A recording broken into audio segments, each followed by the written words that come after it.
जय हिंद दोस्तों, स्वागत है आप सभी का आपके अपने YouTube चैनल जैकपुर पे। तो आज के इस वीडियो में हम लोग क्लास 11 के ज्योग्राफी के टॉप 20 सवाल को करने वाले हैं। तो वीडियो काफ़ी इंपॉर्टेंट होगा, शुरू से लेकर अंत तक बने रहिए। यदि आपने अभी तक हमारे चैनल को सब्सक्राइब नहीं किया तो कर लीजिए, क्योंकि परीक्षा के अब कुछ ही दिन बचे हैं और आप लोगों को अपनी तैयारी बहुत करनी है अभी। ठीक है, तो चलिए वीडियो को शुरू करते हैं। और आप लोगों से एक निवेदन है कि आप लोग हमारे व्हाट्सएप ग्रुप को जरूर ज्वाइन कर लीजिएगा, जहाँ पर आपको बहुत सारे नोट्स, PDF वगैरह और अपडेट्स वगैरह वहाँ पे डायरेक्ट मिलते हैं। ठीक है, तो चलिए शुरू करते हैं। सबसे पहला सवाल देखेंगे, आपके स्क्रीन पर आ चुका है कि निम्नलिखित में से किस लक्षण को भौतिक लक्षण कहा जा सकता है। तो देखिए, भौतिक का पहले मतलब समझेंगे हम लोग। यहाँ पे भौतिक का मतलब होता है फिजिकल। फिजिकल जैसे कि अगर हम आपसे बोलेंगे ना कि आपका फिजिकल क्या है, तो आपका फिजिकल आपका ओरिजिनल रूप, जैसे आपका हाथ, पैर, सर, मुँह, कान, जो कि आपको गॉड ने ऑलरेडी दिया है। ठीक है, अब जैसे कि आपने अपने पॉकेट में एक कलम को एक आपने खोज लिया, तो आपने पॉकेट में एक कलम खोसा है, तो वो आपका फिजिकल पार्ट नहीं होगा, वो आपका जो है ना वो अलग पार्ट हो जाएगा आपका। ठीक है, एक तरह से आपका वो नेचुरल पार्ट नहीं है। ठीक है, बात समझ में आया कि नहीं? तो हम लोग जो है अब आगे बढ़ेंगे, इसी मेथड पर सारे क्वेश्चन को सॉल्व कर लेंगे। अब देखिए, जैसे कि यहाँ पे कह रहा है कि निम्नलिखित में से कौन सा लक्षण भौतिक लक्षण कहा जाता है। जैसे पत्तन का मतलब होता है बंदरगाह वगैरह, जहाँ पर जहाज़ वगैरह खड़ी होती है, पतन। ठीक है, उसके बाद है सड़क, उसके बाद है मैदान, उसके बाद है जल उद्यान। ठीक है, तो यहाँ पे कर रहा है भौतिक लक्षण किसको कहते हैं। जैसे पत्तन यानी बंदरगाह को कौन बनाता है, तो किसको, तो इंसान बनाता है ना, ये तो गॉड गिफ्टेड नहीं है। सड़क को कौन बनाता है, ये तो इंसान बनाता है, ये तो गॉड गिफ्टेड नहीं है। अच्छा, जल उद्यान जो झील वगैरह होता है उसको कौन बनाता है, ये भी इंसान बनाता है। लेकिन आप देखोगे मैदान, तो कहीं पे पहाड़ है, कहीं पे मैदान है, ये ऑलरेडी पहले से बना हुआ है, ये पृथ्वी का फिजिकल पार्ट है। बात समझ में आया कि नहीं? तो बोलोगे हाँ, तो चलो ठीक है, तो ऑप्शन नंबर बी हमारा यहाँ पे करेक्ट आंसर होगा। आइए क्वेश्चन नंबर 2 पे आते हैं। इसमें कह रहे हैं निम्नलिखित में से किस विद्वान ने भूगोल शब्द का प्रयोग किया है। तो भूगोल शब्द का प्रयोग कौन से विद्वान ने किया है, तो इरेटोस्थनीज ने किया है। काफ़ी अच्छा नाम है, फेमस नाम है, और एग्जाम में ये क्वेश्चन बनता है, तो आप लोग इसको ध्यान में रखना। ओके, क्वेश्चन नंबर आते हैं हम लोग जो इम्पोर्टेंट है वही को कराएंगे। ठीक है ना? हाँ, चलो क्वेश्चन नंबर 5 है, प्रादेशिक उपागम या फिर प्रवर्तन निम्न में से किस भूगोलवेत्ता के द्वारा दिया गया है। तो ये दिया गया है आपका कार्ल रिटर के द्वारा। किसके द्वारा? कार्ल रिटर के द्वारा। निम्नलिखित में से कौन भौतिक भूगोल की शाखा नहीं है। तो कौन भौतिक भूगोल की शाखा नहीं है आपको बताना है, तो मानव शास्त्र। बाकी सब देखिए, जल विज्ञान, भू आकृति विज्ञान, जलवायु विज्ञान, ये भौतिक भूगोल की शाखा है। ठीक है, बात समझ में आई? आइए क्वेश्चन नंबर आते हैं 8 पे। कह रहा है कि निम्नलिखित में से कौन सा विषय कालिक संश्लेषण करता है। तो कालिक संश्लेषण कौन करेगा आपको ये बताना है। तो कालिक संश्लेषण करता है आपका इतिहास। ठीक है, भूगोल शब्द किन दो शब्दों से मिलकर बना हुआ है ये बतानी है आपको। तो भूगोल शब्द जो दो शब्दों से मिलकर बना हुआ है वो कौन कौन है, तो वो है आपका जियो प्लस ग्राफेस। ठीक है, option number B correct answer होगा।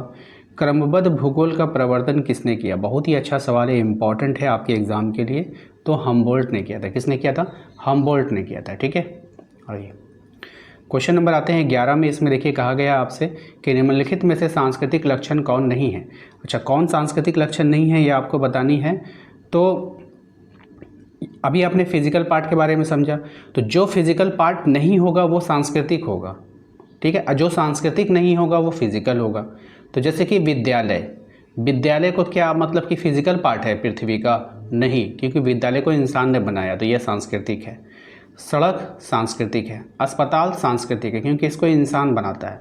महाद्वीप को इंसान नहीं बनाता, ये ऑटोमेटिक बन जाता है। ठीक है, तो ये फिजिकल पार्ट है, तो ये सांस्कृतिक नहीं है, इसलिए ऑप्शन सी हमारा आंसर हो जाएगा। बात समझ में आई? भूगोल का अर्थ क्या होता है। तो भूगोल का अर्थ क्या होता है, तो पृथ्वी का वर्णन करना ही भूगोल का अर्थ होता है। ठीक है, भूगोल पृथ्वी तल का क्षेत्र है, विवरण विज्ञान है। यह कथन किससे संबंधित है, यानी ये कथन जो दिया किसने दिया आपको बताना था। अल्फ्रेड हेटनर ने दिया था। किसने दिया? अल्फ्रेड हेटनर ने दिया है। अधिवास भूगोल एवं जनसंख्या भूगोल का संबंध किससे है। तो अधिवास भूगोल एवं जनसंख्या भूगोल का संबंध मानव भूगोल से है। किससे है? मानव भूगोल से है, ध्यान रखना है आप सभी को।